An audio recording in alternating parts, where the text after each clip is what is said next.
Saturday morning, we want to welcome in Peter Franchot, comptroller for the state of Maryland. So thank you for the time this morning. We got a lot of topics to get with.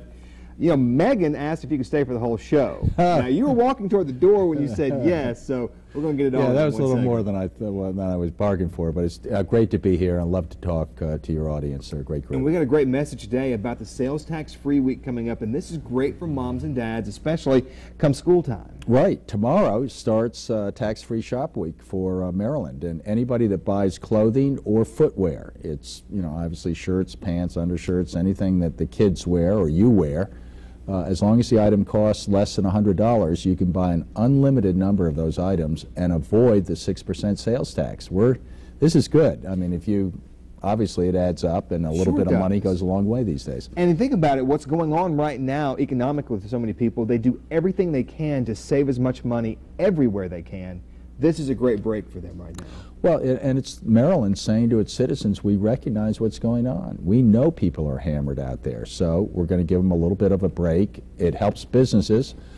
Tomorrow I'm going to be at the Columbia Mall at 1 o'clock. I'm going to be urging people to come out and take advantage of the tax-free shopping. And, you know, I just can't empathize enough with our citizens who are scared about the stock market, who are scared about the downgrading of the U.S.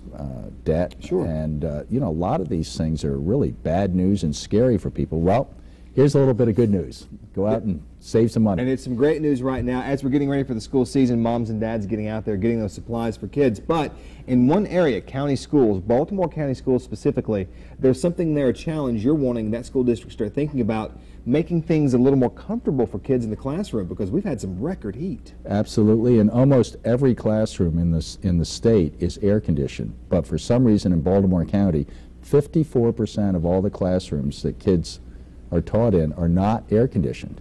And I've asked the superintendent and the leadership in Baltimore County to consider going out to Costco if they have to, buy some window units and put them in so that when the kids come to school later on this month, they're not faced with these really terrible heat conditions that we've seen for the last week. You know, we've had some record heat across the state, and this seems like it's just a small measure the schools could do. You would think, theoretically, this is something they could pull off getting ready for these students. Well, have you spoken to the leaders about this? I have, and you know, it's a little bit of a difficult issue because there's a lot of resistance. For some reason, Baltimore County, different from the rest of the state in that they have so many school classrooms that are not air conditioned. I guarantee you every one of the school administrators and every one of the members of the political leadership in Baltimore County work in air conditioned offices. Why can't the kids get their classrooms so important, a comfortable room so they can come in and concentrate on their work? That's and they say, well, we have to put in central air conditioning, it's expensive and blah, blah. I say, guys, I understand that. Why don't you just go down to Costco, I'll rent the U-Haul it for you, fill it up with some units, some boxes. And get them in the classrooms. Bring them back, put them in the window. We've got about 60 seconds here. You touched on a moment ago what we're watching with the economy and people kind of going and doing everything they can to save, but we're watching what seems to be a stagnant economy right now here nationwide. Governor O'Malley has talked about the idea of tax increases being on the table come that special session in October. This just seems like a small step towards a chance at something better, doesn't it? Well, tax increases are a really bad idea right now because the economy is very, very fragile, and new taxes in the special session are just a terrible idea. I hope they don't get any traction.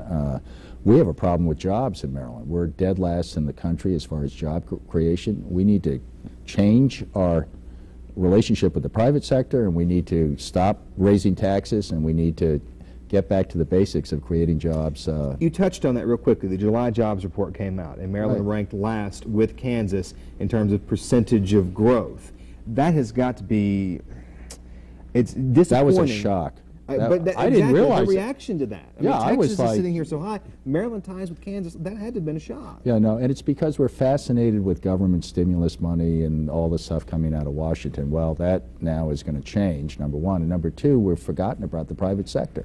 And we keep raising taxes. That's bad for the private sector. We don't have enough financial literacy in our citizens. And we have this adversarial relationship with business where we don't help them. We should be helping business, Charlie, not standing in the way saying no, no, no. And I think it'll turn around if we do make some changes, but dead last is not the position you want to be in. All right, Comptroller Peter Franchot, thank you for the time today.